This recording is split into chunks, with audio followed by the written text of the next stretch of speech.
Mula nung siya'y maupo sa pwesto, bumaba ang kabuuang yaman o net worth ni Vice President Leni Robredo. Base po yan sa kanyang SALN o Statement of Assets, Liabilities and Net Worth. May report si June Veneracion.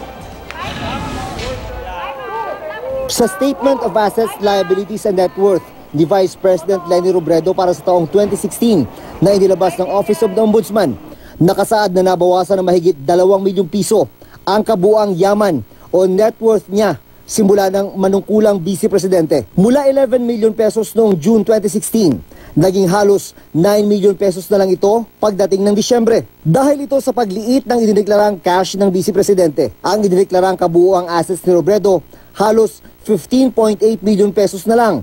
Wala nang ibang nagbago sa salin ni Robredo. Halos 7 milyong piso pa rin ang nakadeklara niyang utang. Nasa salin pa rin ang shares of stock ni Robredo sa Meralco, pero hindi niya idineklara ang halaga ng mga ito. Sa panayam sa Super Radio DZWB noong nakaraang linggo, sinabi ni Robredo, 95,000 pesos daw ang halaga ng Meralco shares niya na noong 1995 pa nandoon.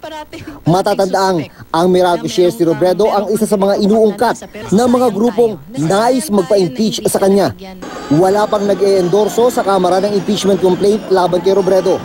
Yung mga reklamo sanang idinudulog sa korte, sa DOJ, sa fiscal, parang mabigyan siya ng resolution na maayos para hindi kinakailangan na naghihingi pa tayo ng tulong sa iba. Ngayong araw, nakibrigada eskwela siya sa Balara Elementary School sa Quezon City, kasama ang busong anak na si Jillian. June Veneracion, GMA News.